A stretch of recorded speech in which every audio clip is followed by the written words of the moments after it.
So we want to see the church, the local church, to be a really authentic school of love, of Christian love, so that folks know how to love well, form healthy relationships, have healthy families.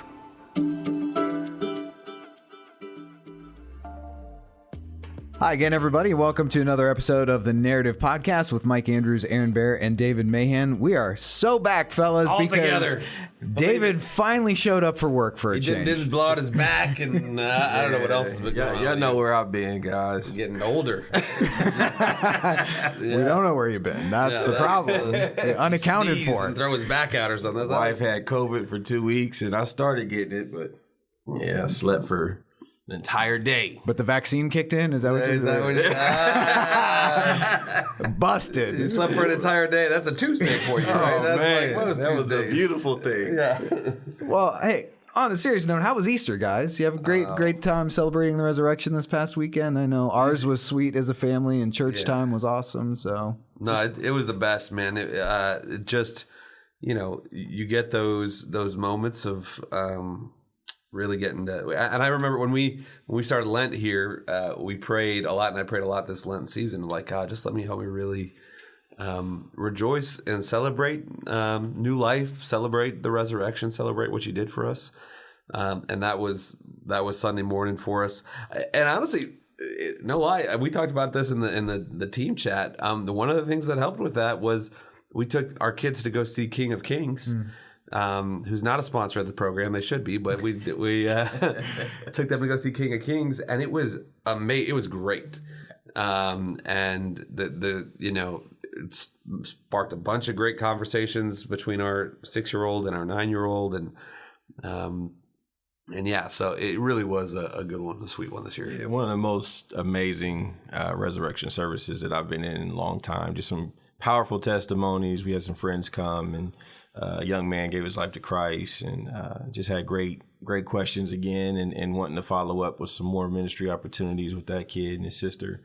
So powerful. Yeah, just a great time. And I'll just say too, if you want more evidence that the Spirit's on the move, our friend Todd Mayer, who runs our U.S. Christian Education Network, he's also executive pastor over at Rock City Church, and he was telling us 15,000 people at Rock City on Easter Sunday, and 1,600 first-time commitments to the Lord, which is just, that's the Spirit moving. That's awesome. Yeah, we went and saw King of Kings as well, and my 6-year-old had some great questions, including, Daddy, is Judas in heaven? Ooh. And I was like, go ask your mother. Wow. Your mom can handle that one. Oh, yeah. Whoa. I don't know that we need to. No, well, my 6-year-old asked what happened to Judas. Oh, yeah. And I said, nothing good. We'll talk about that. That's how it started. It was what happened to Judas, because we didn't see him after the garden. And if he died, is he in heaven? Yeah. I'm like, what? I didn't. I think somebody's calling me. Yeah. That was a tough one. Yeah, but good stuff to do some faith foundation and things like that with the young ones.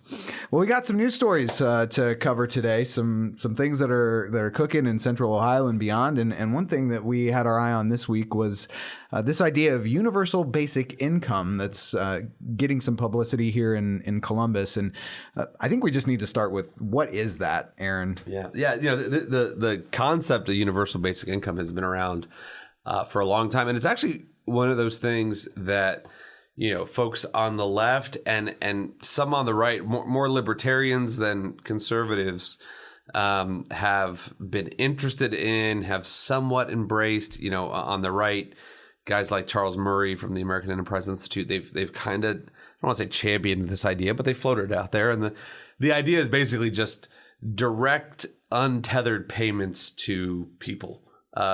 Primarily low-income people, right? And the sort of libertarian argument for it would be, hey, listen, we have all of these entitlement programs, housing, healthcare, food, childcare, all that. And the administration of these and everything else is just so expensive. What if we just did direct cash payments to people, right? And like in a spreadsheet, it's cheaper to do that than it is to do that. Which is, but is it though? It's, well, that's the thing. It's actually a terrible idea, but that's the baseline of what universal basic income is, and what's being floated in Columbus right now.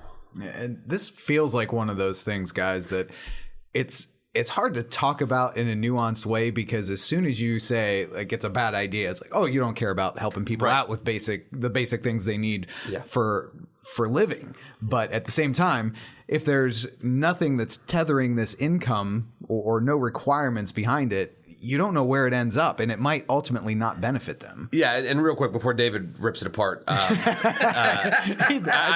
heartless, right? And yeah, when you said heartless, I was like, oh, David, you just hit David. He's like, I'm in. No, because what I'm sure what David's going to say is going to be spot on. But just for clarity's sake, what's being tried out in Columbus right now is allegedly funded by a nonprofit.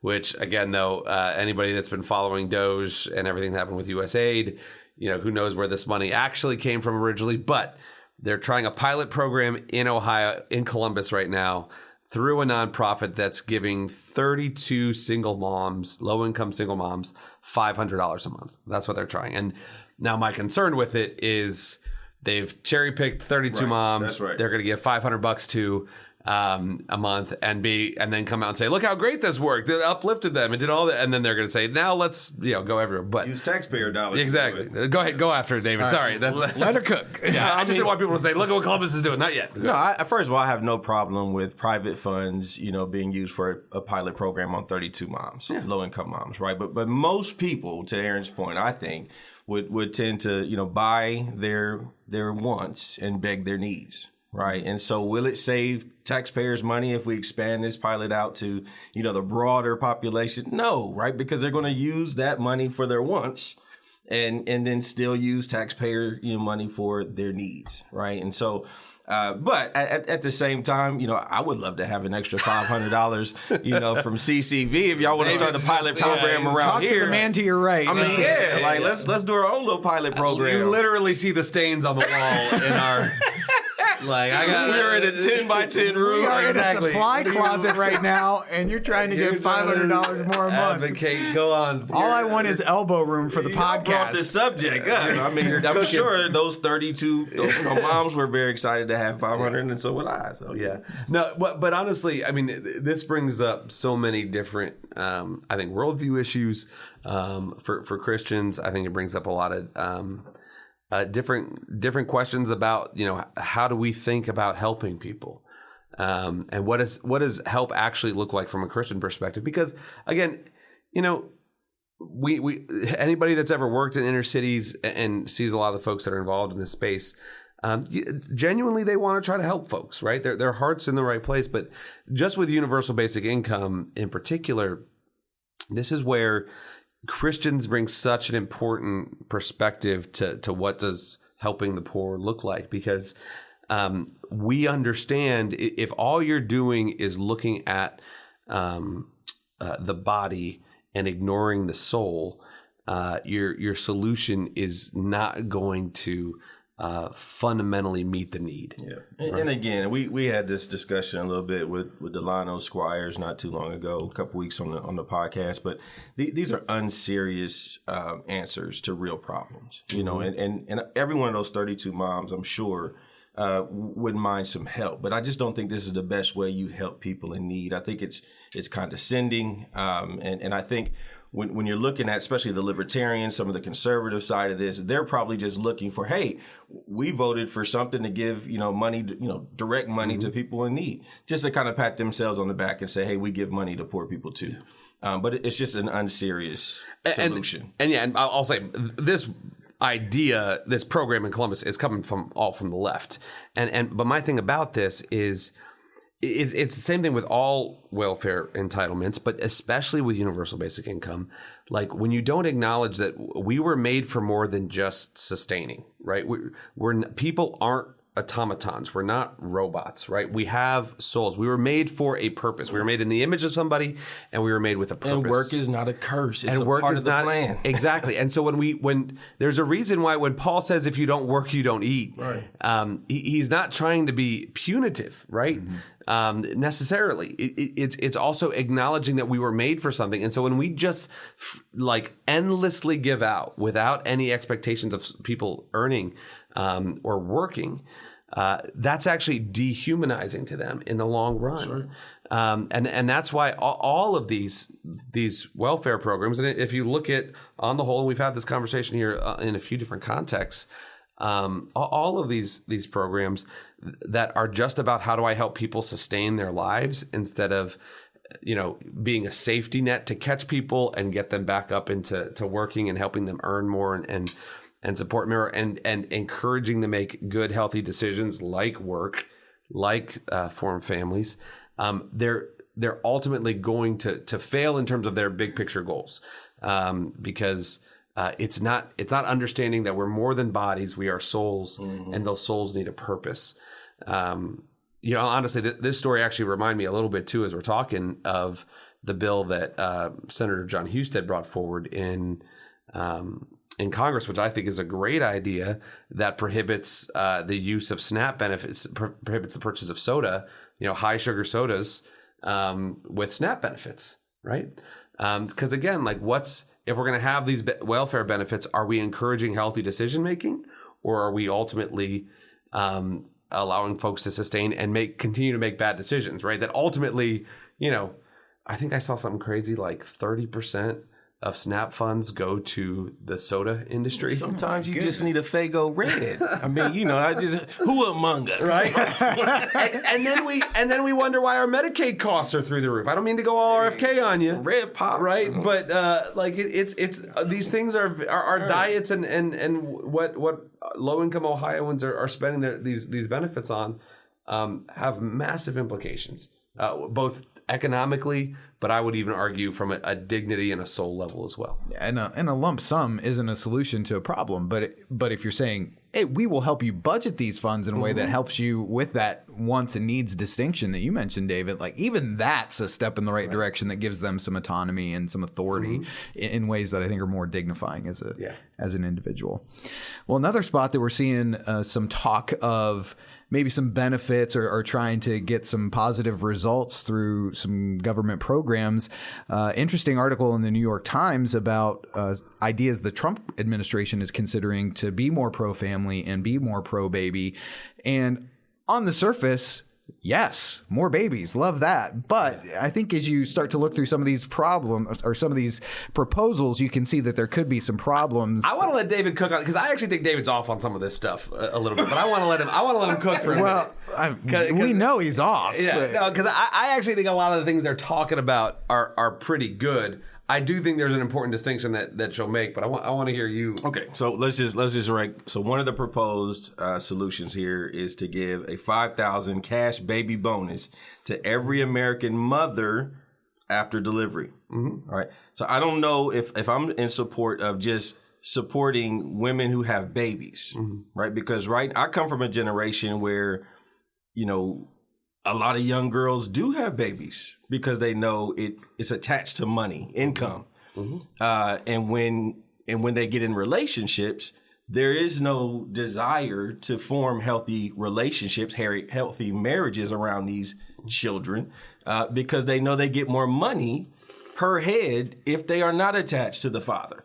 Right now, why are y'all laughing at me? I'm just teasing. This is real talk. It seemed like he was taking a victory. I actually agree with this part. I've asked young men, would you want to be in a relationship with a young lady who has had, a child or multiple children? Yes. What?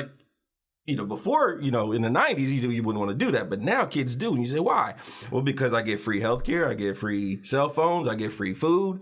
I mean, literally, this is a conversation I've had all across the country in real classrooms with real people. And I see this as adding to that problem and that negative culture. Yeah, no, that part, I mean, this is and we'll talk about this a little later. That part I do agree with if it's untethered from marriage. Right. Untethered from marriage. I think that's exactly right. I do think there are I should say what I actually think this article on the whole from the New York Times, go figure, is a positive thing that I'm seeing from the Trump administration with some concerning elements, right? Sure. The positive part of it is we have an administration for the first time getting serious about the birth rate, right? And again, the birth rate on its own is not going to get solved just by having more babies, generally. It has to be resolved through first marriage. That first comes marriage, and then sequence is important. The sequence matters. And systematically, it is what is that marriage component is what's going to make us turn the birth rate around. But the fact that you have the Trump administration rightfully talking about the birth rate is super encouraging to me. That there's a lot of other good ideas in this article. The things I don't like, obviously, are, to David's point, anything connected to childbearing that's not encouraging marriage, and then obviously the IVF side of it, which is. Again, and policies like that will disproportionately affect the poor than it will the rich. And, so again, this is just another, I think, unserious solution that will be used. They'll use poor people to be the face of it, but it won't help poor people. Well, and again, I think to that end, the baby bonus, the $5,000 cash baby bonus is like the one thing that they pop out at the very beginning. But throughout the article, they bring forward many other things that Heritage that the Heritage Foundation has brought forward. People like Emma Waters has brought forward. Obviously, things like the child tax credit, which a child tax credit is even. We prefer, it's even what we're talking about here in Ohio. We want to see things like the child tax credit be encouraging marriage. The one thing about a tax credit is that's letting you keep your money as opposed to just a direct $5,000 cash payment, which is significantly different. But what I'm excited about that they spend a good amount of time on the article on is, it is shocking, and especially. Really in every part of the American culture outside of the Catholic world, for the most part, how few women really understand women and men really understand things like natural family planning. Mm-hmm. You know what I mean? And that's one of the things that they're talking about in this article of, hey, can we have the National Institute for Health do more research in this area? Can we have the FDA and other education pieces? Yeah, get some education pieces built in here into our public schools to be teaching women and children about hey, there's other alternatives than just jumping on contraception, because that does have implications it seems to have implications for fertility long term. Yeah, and that's not anything that's really discussed outside of really Catholic spaces. It wasn't something my wife and I, who very much when we met in college, were very pro-life and very pro-life afterward. When we got married, we didn't really understand any of that until our late 20s, early 30s.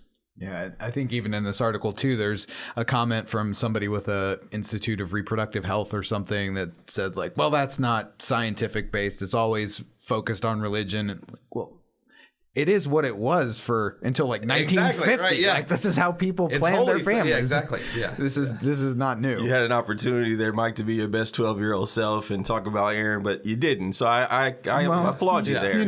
You can be mature. I can take the high road every now and then. And I do want to say the one proposal I really like in here is that mothers with 6 children or more would receive the National Medal of Motherhood, and I think we can all agree that my wife deserves a medal. That is true. I give you that. 100%. Exactly. Right? Second best. Yeah. Well, this actually ties into the conversation that we're going to have here in a second, because as part of Hope in the Future and seeking to strengthen marriage and families in Ohio, we've got a pretty exciting partnership with Communio that we've teased a little bit. I don't know that we've talked about, but we're going to visit with JP De Gance from Communio and hear more about what they're doing to promote healthy marriages and families, and how they're going to work with us to bring some of their programming to Ohio in ways that we're really excited about. Hope you'll keep it tuned in here and catch that interview coming up on The Narrative. Hey, Narrative listeners. Christians in the marketplace today face more unique and challenging threats than ever before. Businesses are following woke capitalism, chambers of commerce are beholden to social justice, and secular activists are chipping away Christians' First Amendment rights. As Ohio's only Christian Chamber of Commerce, the Christian Business Partnership stands in the gap to advocate for, to educate, and to celebrate Christian business owners. Joining the partnership also allows businesses to provide their employees with healthcare insurance, workers' compensation, and exclusive banking and educational discounts. To find out more and to join, go to cbpohio.org. That's cbpohio.org. We are back on The Narrative. Mike Andrews, Aaron Baer. We're also joined now by the Executive Director of the Church Ambassador Network, Chris Lightfoot, and we're pleased to welcome in JP De Gance, who is the president and founder of Communio, a ministry that seeks to identify the most effective strategies to boost marital health, family stability, and church engagement.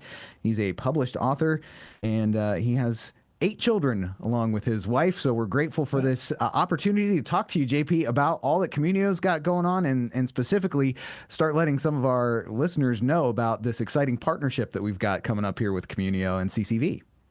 Well, yeah, thanks so much, Mike. And great to be here. Excited about what God's doing in your work, and through the beginning of our partnership together. Well, let's just start off with your organization, Communio. We teased it a little bit in your bio, but tell us about your heart and your mission and everything you're trying to do with marriage and family. Yeah, so we exist to equip the local church to share the gospel through the renewal of healthy relationships, marriage, and the family. And this work got started a long time ago when God started redirecting my life. It's almost 17 years ago now. I had a close family member whose family failed and was in an abusive marriage. And this led to a bout of homelessness. And my wife and I got a phone call, and the kids were 10, 11, 14, and 15. And they all were in our house about 24 hours later.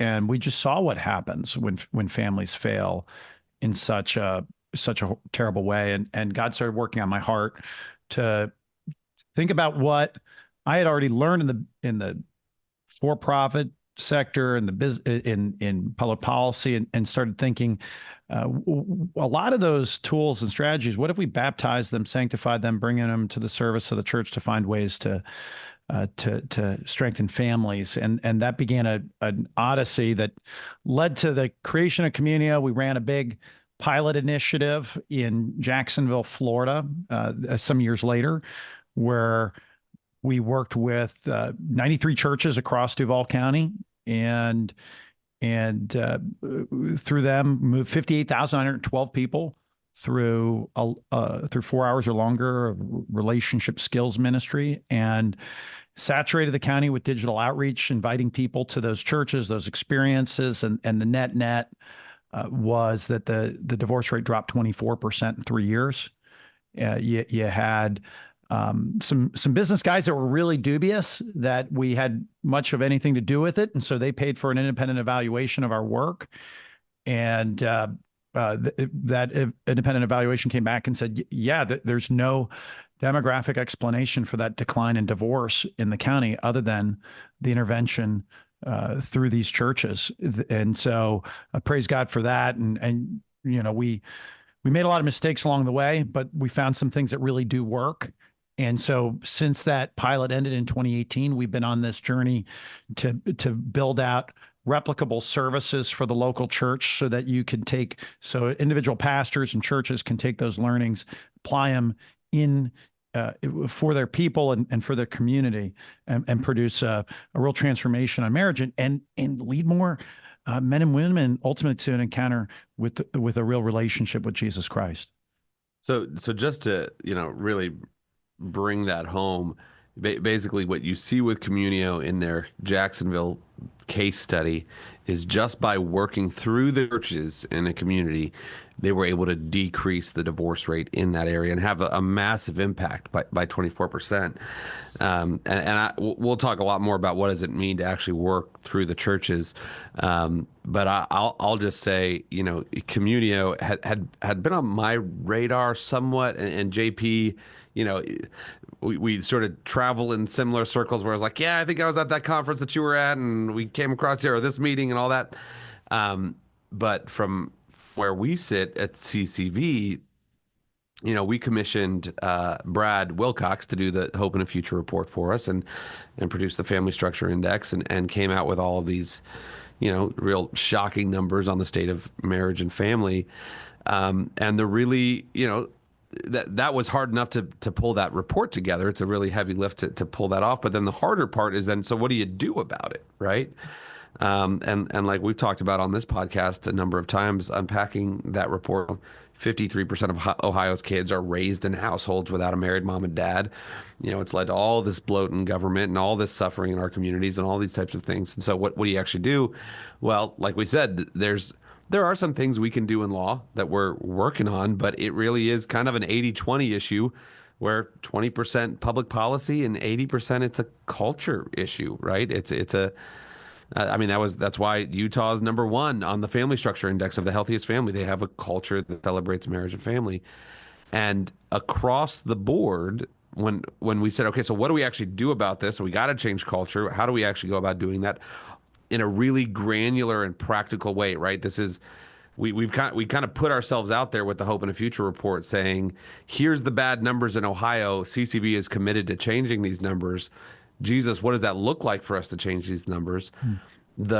So many paths brought us back to Communio and JP in terms of an actual strategy on restoring marriage and family through the churches, which is unlike anything. Yeah, there's a lot of folks that talk about marriage and family that I think are doing good stuff, but very little of it is practical, right? And JP, from what I've seen with you guys, this is sort of, and it's what I love about your political background, because anybody who's worked in politics knows a real political campaign is hand-to-hand combat in the sense of like, yes, you're going door to door, you're making individual connections, and you're literally trying to move millions of people one at a time.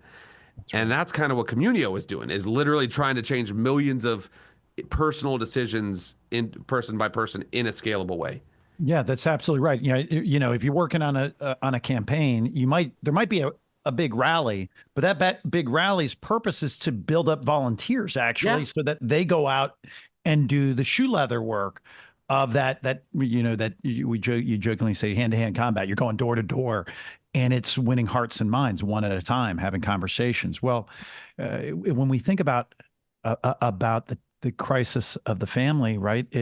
The great opportunity is that it's permissionless. We can actually just go out and help people. We can help them love well. We all God wired us to want to know and be known, and to love and to want love and to be loved. And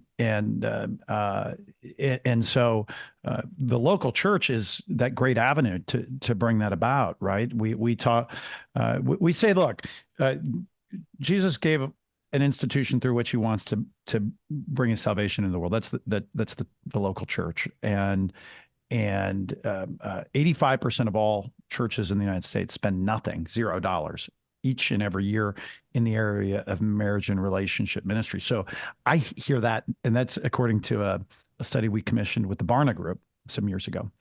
And I hear that, and that doesn't make me feel sad. That makes me excited, because it means the great crisis facing us is this crisis of marriage and the family. And in a certain sense, the church we're still sitting in the locker room. We haven't walked out in the playing field yet as it relates to renewing marriage. And frequently pastors are unaware how much the decline of faith in Jesus Christ is so actually tied to the decline of marriage and the family. And once we start connecting those dots, we see pastors see that marriage ministry isn't just a nice to have, it's a got to have, because it actually drives it drives in advance of the gospel. You have more people encountering faith in Jesus Christ as a result of seeing marriage well lived, or experiencing marriage well lived.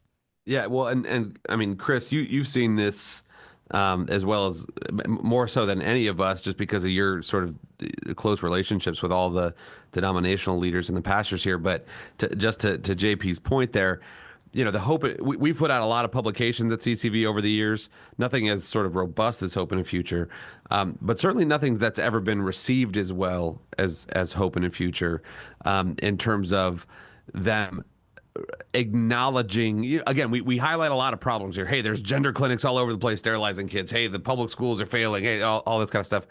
This one, it feels like pastors experientially are acknowledging this and seeing this and are looking for something to do about it more so than most issues. Yeah, and there were two things as we were looking for a solution for that 80%, right? So we talked about the policy pieces. At best, we're going to move that needle 20%. The cultural change has to be that other 80%. And that left us with so how do we do that? Because that is a monumental task to change culture, to view marriage as good and true and beautiful again, when so much of culture today is actually pushing the other way, which is clearly a spiritual warfare tactic of the enemy, no question. Two of the things that we really got excited about with Communio that also resonated with our pastors, both have already been kind of hinted at, but I'll lay them out. One was the scalability. So JP, when you talk about Jacksonville, we looked at that case study and we said, what if we could replicate Jacksonville across the state of Ohio? Like how much could we move that needle if they saw Jacksonville divorce rates drop 24%, church attendance rates increase 23%, and church giving increase 28%? Because of the evangelistic mentality and the outreach into the community, working with unchurched people, and really what we're doing is meeting the felt needs of non-believers for healthy relationships, marriage, family formation, and doing that through the local church to bring them into that body and into that community, that family of faith, and ultimately introduce them to the most important relationship, which is Jesus. But that scalability component of Jacksonville replicated across Ohio was really exciting because per our state index, Ohio's 29 on the state index, right? And we want to see that be top 5. We got a lot of work to do to move that needle, but I think the scalability of Communio was really exciting. And then number 2, the piece I just hinted at was that evangelistic mind. Like, I love, JP, that your mission statement is to equip churches to evangelize through the renewal of healthy relationships, marriage, and family formation, right? So it's this, when you say 85% of churches don't spend anything on marriage and family, a lot of churches and pastors would say, well, we do stuff for marriage and family. We have a marriage and family, right? But it is probably inside the walls of the church, not external focused, number 1. And it is probably crisis care and prevention. It is not, no, this is holistic. This is good. This is true. This is beautiful from the top down. We need to celebrate God's institution of marriage. And you guys just bring that to the table in a really wonderful way. Well, thanks so much, Chris. Yeah, if you think about it, go back to when Jesus walked the earth, right? When he was sharing the gospel, he performed signs and wonders, right? And those signs and wonders, he could have done card tricks, but he didn't, right? He solved real people problems, right?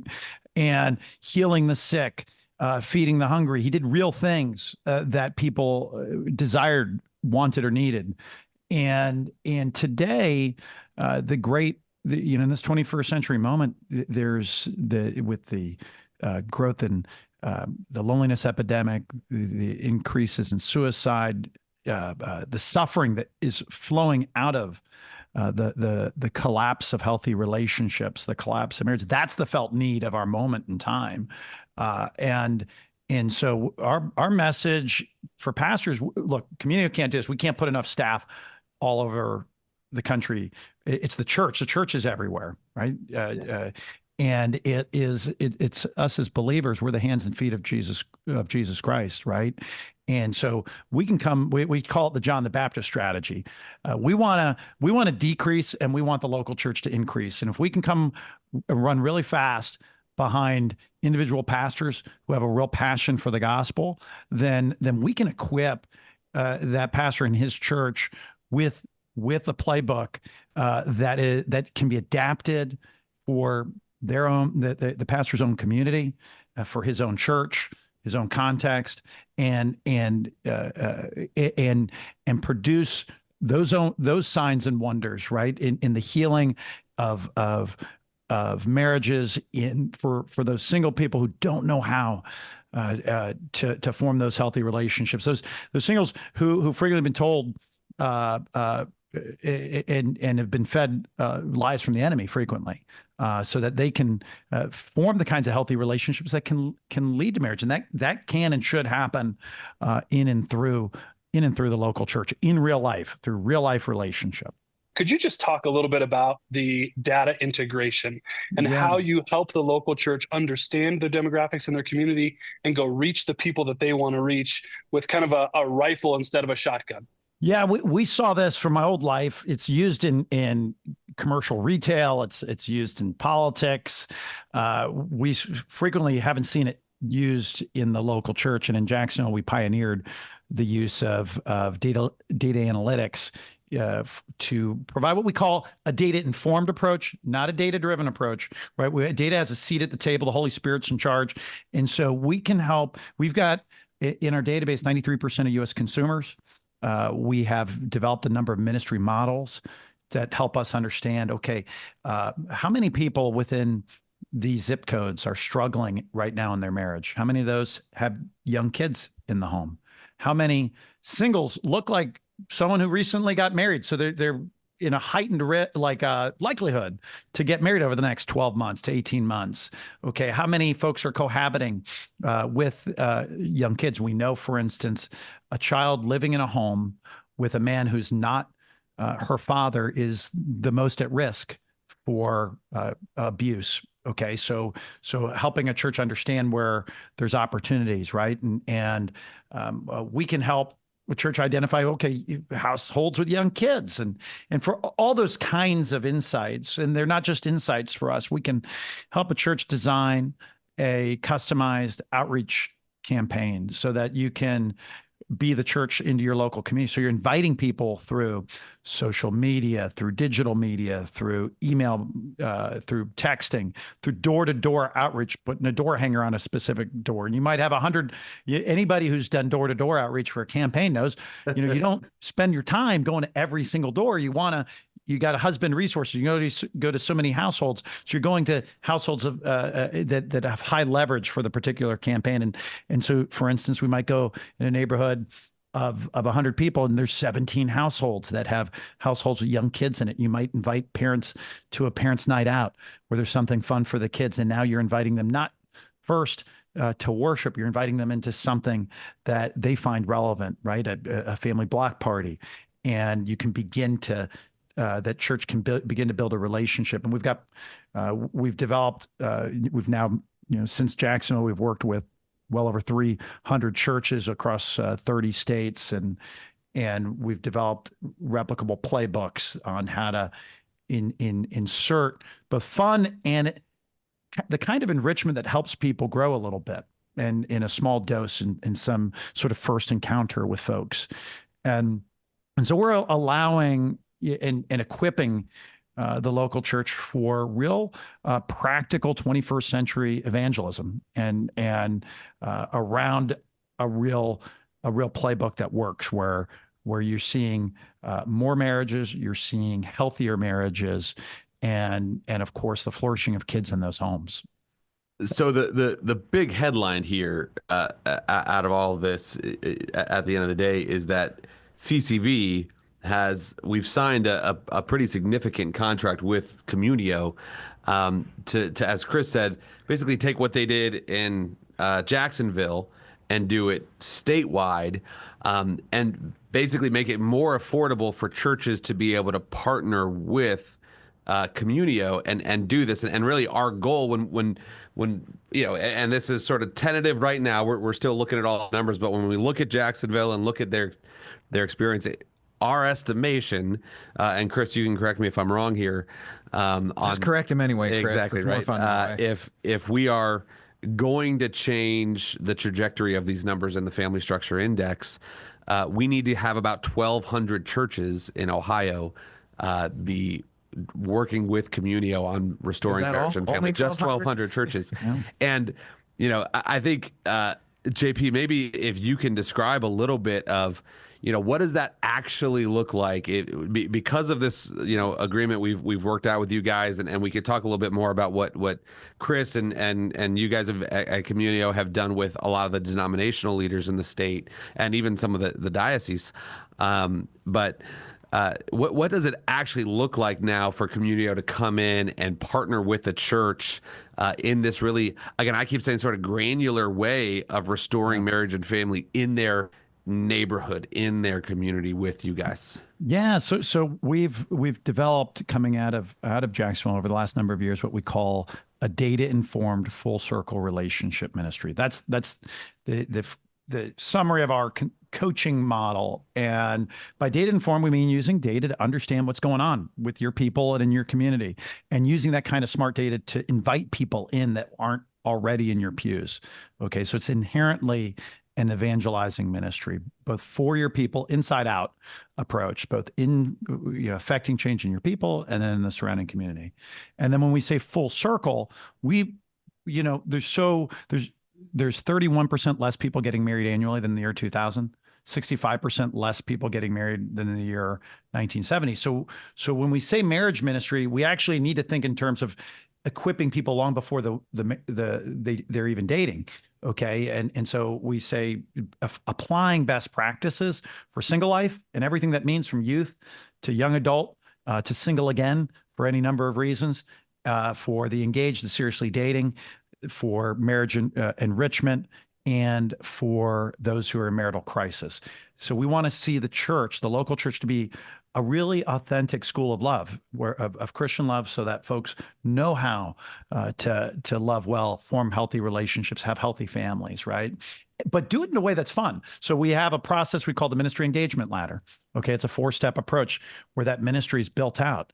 And the first step is we call invitation. We're helping that church invite people in.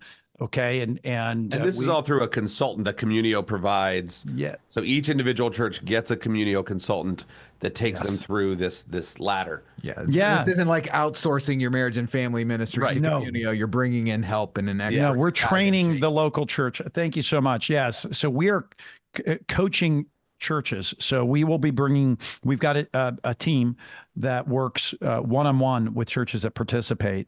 Okay. And who will take you through this process, and it's typically a 3-year partnership, and the goal is to get the church to be to adapt this model and this approach for your own people and for your own community. That ministry engagement ladder, that 4-step ladder, we've got a whole sophisticated marketing operation that allows a church to invite people they could never otherwise reach into several large events annually. And then those outreach events are 90% fun, 10% enrichment. We've got a number of replicable playbooks. We just had a church that had about 1,000 registrations this past weekend. That had, of those registrations, about 90% were from outside of the church. Okay, so we're helping the church get really people onto their campus that would not otherwise be there. But then it's, okay, what do you do with them after you're there? We've got to help. We coach and provide the church with an entire set of an entire model and methodology into that we call ongoing engagement. It's the next step. It's now 60-40 or 70-30 of fun to enrichment, where couples and singles are growing in relationship health, but they're not coming because of that. They're coming because there's something fun that's engaging them and drawing them back into the local church. Okay. And we think that's critical. When people hear the marriage ministry, they want to oftentimes run in the other direction. We got to make it fun, so they want to run to it rather than run from it. And then last is that helping the church deploy an 8-hour to 12-hour evidence-based, where there's real sound biblical truth with real sound relationship skills, so that people can know how to discern relationships well, enter into marriage well, those who are married to thrive in their marriage. That's we want to see that each local church, those 1,200 that you're talking about, we want to see them be able to build that out and be the hero for that community, to produce cultural transformation and bring men and women into a real encounter with the God-man, Jesus Christ. And I'm going to jump in real quick and talk a little bit about that partnership and the structure and the conversations that we're having with our denominations and churches here in Ohio. Because when we first heard all that JP just shared, we were super excited. We thought this sounds like this could be the solution, but we also knew practically CCV couldn't be the only engine pulling that train, right? There's no way that alone we were going to be able to engage the number of churches that we need to engage, and we really needed denominational buy-in. So one of the first things that we did, and I was so encouraged by these conversations, but one of the first things that we did was reach out to our 5 largest denomination leaders and share a little bit about hope in the future, and share a little bit about where we think we're going, and share a little bit about Communio, and then say, we want to invite you down to 3 days with Communio, just so you can really take a deep dive, understand what they're doing, and then make an informed decision on whether or not you want to go in on this with us. And first of all, before we even got them to the event, to a man, individual conversations, every one of these denomination leaders said, man, evangelism is number 1. Marriage and family is a real close number 2 in terms of their priorities for their churches in the state. So immediately we recognized at the denominational level, there was a hunger for this.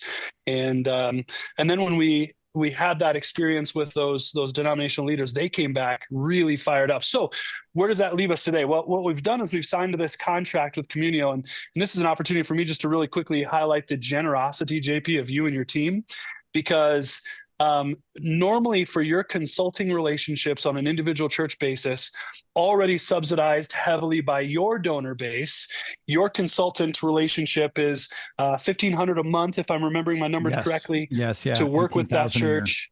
Yep. And then you encourage that church to also set aside a certain amount per month, roughly $1,000 per month, to engage in the ministry and the marketing and the events and some of those pieces. And in the past, you have set up relationships denomination by denomination, or, like for Charlotte, city reaching movement by city reaching movement. And you've said, hey, if your organization will show that you're all in on this and make an investment up front, then we'll reduce our consulting fees by 75%. But my understanding is in the past, that's been denomination by denomination, right? So you might have several denominations in a state that are all making that investment. And when you guys heard what we were trying to do statewide, the generosity piece of this story is, you said, man, if CCV is willing to put that upfront investment, we won't make all the other denominations engage in that initial investment. We'll just give that 75% discount to every church in the state, which was huge when you offered that. So I just wanted to highlight that real quick for our listeners, because that just, I think, shows your heart, and the fact that this is really about what you guys want for the church, not what you want from the church. And that was significant for me.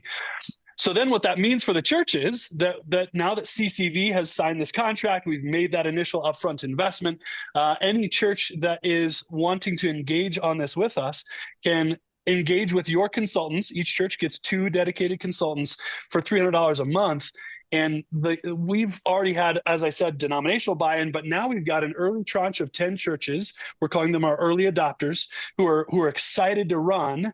And then on May 29th, these are the church equivalents of the nerds that would line up outside of an iPhone, an Apple store to get the early iPhone. Yes, this is right. Easy. Exactly. One of them is my church. Exactly. That's good. We love those guys, right? They're the first ones to get out there. They can't wait. Yeah. Well, I'll tell you what I'm really excited about with those 10 churches is we've got a couple really big churches, one church that's running 5,000 people on a weekend, one church is running 2,500 on a weekend. We've got several kind of medium to large size churches, somewhere between 500 and 1,000. And then we've got several smaller churches that are either brand new or they're newer in their community. And they're seeing this as a significant growth opportunity and the marriage and family discipleship opportunity. So there's a spectrum here. And because you guys come alongside the pastor, understand their culture, understand their needs, and consult, right? You're not bringing a prescriptive program. You're bringing a consulting relationship. You've seen tremendous results across the board. So I wanted to say thank you, first of all, for the generosity in allowing us to bring this to our churches for that 75% discount. Thank you, Aaron and the CCV board, for going all in on that initial investment so we could form this partnership with Communio. I really think this is going to be hugely impactful for our churches here in Ohio. So we're sold out on the same thing, and we want to see revival, right? The world badly needs the gospel, and when we saw your heart for renewal and revival in Ohio through marriage and the family, it's in lockstep with our ministry, our donors, who want to see the same thing. And we're a non-for-profit as well, and so we want to approach these. Ultimately, the vision is to bring generous capital from believers and align it with kingdom capital from the local church, and together we can see that transformation happen. And we've been able. What's been neat is since our work ended in Jacksonville in 2018, we've worked with churches in so many different settings. I don't want to say every setting, because somebody will come out of the woods and say, "What about this one?" But boy, we've worked with obviously really large, great multi-site churches in big cities like Fort Worth or in Indianapolis, and we've worked with rural churches, small churches, 50 person churches, really poor, deeply impoverished churches in migrant farm areas or in off of Indian reservations. We've worked in suburban and urban settings.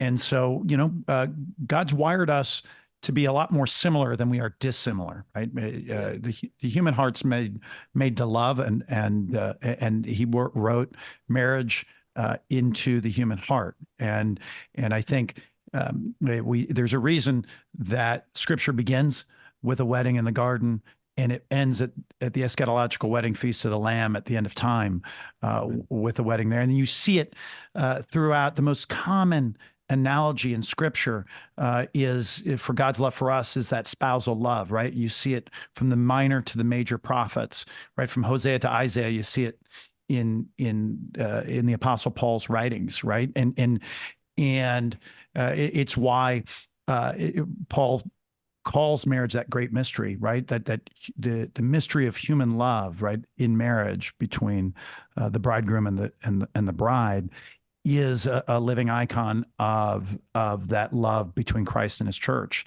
And in so many ways, that human analogy has broken down. That human analog has started to fall apart, and less people are experiencing that human love in their own home life there. And as a consequence, they're not experiencing when mom and dad's marriage fails, it means they're less likely to see dad regularly. That's just the statistical reality. And the less frequently you see dad, the less likely you are to experience the love of an earthly father in your life. And the less likely you are to experience the love of that earthly father in your life, it's harder, right, on a psychological level, to accept the love of the heavenly Father. Okay. And we go into this in our nationwide study on faith and relationships. The reality is, in America, when you look at in the pews, and we've surveyed now close to 100,000 Sunday churchgoers, 4 out of 5 of them sitting under the age of 60 in church on Sunday grew up in a home where mom and dad stayed continuously married, regardless of their age, right? And gosh, what stuck out to us is if you're born in the year 1999 and you're a single guy, or you're born in 1964 and you're a married guy, 81% of those guys sitting in the pews on Sunday grew up in a home where mom and dad stayed continuously married. The same number, 81% in both. The reason there's a lot less guys born in 1999 in church on Sunday is because there's a lot less men who were born that year who grew up in a home where mom and dad stayed continuously married, right? Marriage isn't an act that you don't have marriage collapsing and then faith collapsing, and these things are just coincidentally happening at the same time. One started to collapse before the other. Okay, so you started to have marriage starts to unwind and unravel in the 1960s. Okay, and at a accelerated rate. Okay, it starts to unravel in smaller ways before that, but really hits a major acceleration in the 60s. And then about 25 years later, you start to see religious non-affiliation show up. What happens is the bad fruit of the sexual revolution is a lot of fatherless homes, and you start to see a proportionate increase in religious non-affiliation. right? That starts to happen. So there's this great opportunity where the world doesn't see and is not seeing and experiencing the inspirational love of a man and a wife, a husband and a wife. It's not being seen like it used to be, and it's something deeply attractive about it to the world. And when our marriages and our relationships can be truly different from the world around us, it has an evangelizing effect. And of course, when sons and daughters experience that, are raised in those homes and get out on their own, they have been formed in the kind of rich soil where faith can take deep root and grow and stand against the winds, the destructive winds of our culture. So, yeah. Well, I really want to hit that really because to me is this is the biggest part of this whole equation, and I do want to just first say too, Chris alluded to the meeting we had in Florida with you guys, and in many ways that was a historic meeting, not just for CCV in terms of, hey, this partnership with Communio and this emphasis on marriage and family as it connects to our public policy work, because again, all of the problems we're trying to solve at the State House, all have their roots in broken marriages and broken families. It wasn't just historic just because, okay, this is going to be the next 10 to 15 years of CCV's work trying to right this ship. It was historic because it was the first time you had the five largest denominations in Ohio together in a room, their leadership, right? Together in the room talking about where are we taking the state, and and how can we set aside some, not ignore our theological differences. Those matter. We're not trying to say they don't, but recognize there is a shared crisis that all of our churches are facing, and can we unite together to fight this? So that was huge. But JP, I think as we start to wrap here, the biggest thing for me as we look at these numbers, especially as a lot of the numbers in the report Brad did for us in our Hope in a Future report just are trending in so many bad ways. The fertility rate, the marriage rate, the out-of-wedlock childbearing rate, the kids raised in homes without married fathers in the home. There's so much of this which has become it's a snowball effect, and the importance of what Communio can do with churches, of helping churches know how to capture the social imagination of the next generation of what does the good life look like, right? I mean, that's one of the things, again, in the Family Structure Index, where we rank the states based on which states have the healthiest family structure, and you see Utah's number one. Anybody who's been around Mormons knows they do a really great job, right? There's a lot of mass, like we would not, CCV would not say Mormons or Christians, but they do a great job of teaching kids that a happy and a successful life looks like marriage and family. And this is a whole other conversation we have to go down, but marriage is the cornerstone of life. It's not the capstone of life, right? It's what you want to build your life on, not ultimately get to once you get your life in order. JP, can you just talk a little bit about how, just that concept generally, but also how you guys help churches and how you've seen churches help recapture that message to the next generation, to the kids, to the youth in their churches? Yeah, we say there's these enemies of one. We talk about the need for metanoia in the local church on how we think about sharing the gospel, right? The word metanoia is within the first phrase of that Jesus utters in the Gospel of Mark, and it's oftentimes referred to as repentance, but it actually really means transformation, to kind of do a 180. It means more than just repentance. And in this area of marriage, I think we've assumed that the local church has assumed we come in and we've received the rhyme scheme of family life and marriage life, and we're just ready for marriage. And when you show up, we'll counsel you or meet with you a couple times, and then we'll maybe perform your officiate your wedding, and then you're kind of off to the races until you have a problem. And that's kind of this needs to be completely changed.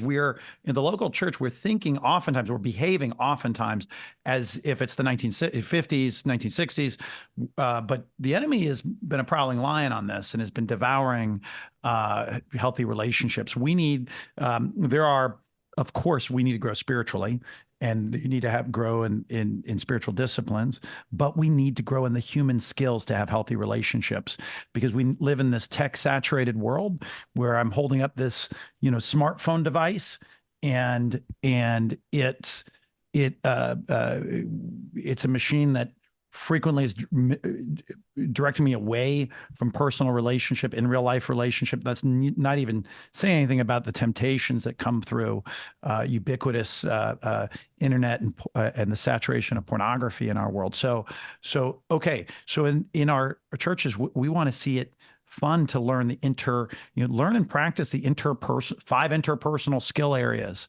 of healthy relationships. Be able to learn the 5 personal skills of having healthy relationships. Learning communication skills in the interpersonal area, communication skills, conflict resolution, emotional intimacy, how to be togetherness skills, right?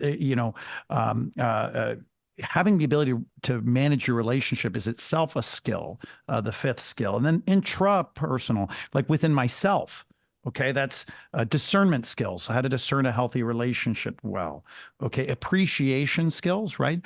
To appreciate the other, right? That's so important for the spiritual life to grow as a Christian. Self-control, right? And learning the skills of self-control, expectations, being able to have shared expectations, commitment, and the idea of commitment itself as a skill, and reinforcing that. Right, making it normal for a church to help people know those skills, practice those skills, and then that's a huge leg. Okay, the other 2 legs, so skills are the big leg. The other 2 are vision. I'll say much less about vision and community. Right, vision is the sound teaching and vision for the beauty of marriage and the beauty of sex within marriage.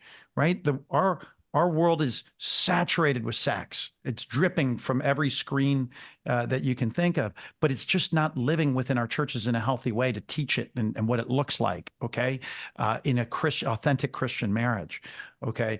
And it needs to be shared in a way that young people want to aspire to it, not to run from it, okay, so that we can prioritize it in a healthy way at an age-appropriate way, say, in your early to mid 20s rather than your early to mid 30s as a for instance. So that's all part of vision.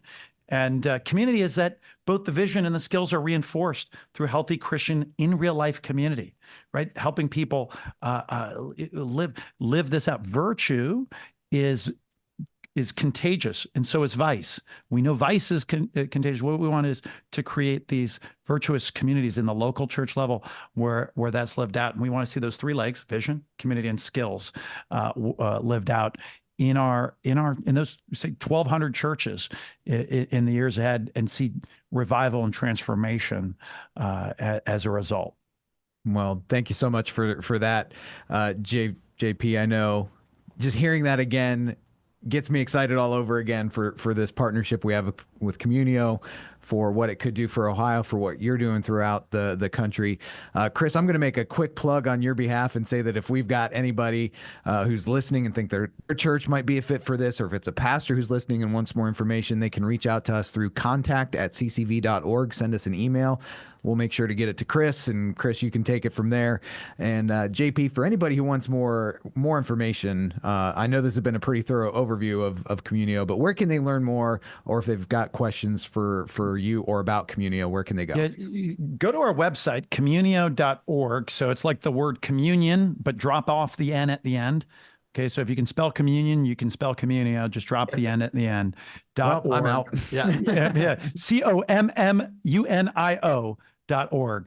And on there's a study. So there's a link to a study that you can free download. There's 10 takeaways for the church. I would encourage you to read the study, share it with small groups that you have. And then also go to our About page, and there's some good links to case studies on our website and testimonies from pastors that we've worked with from a variety of different denominations. Well, we're praying for many blessings in all of Communio's work. And JP De Gance, thanks so much for your time today to spend with us on The Narrative.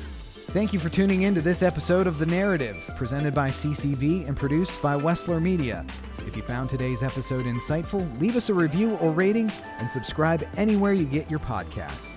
We're your hosts, Mike Andrews, Aaron Baer, and David Mahan, and we'll see you next time on The Narrative.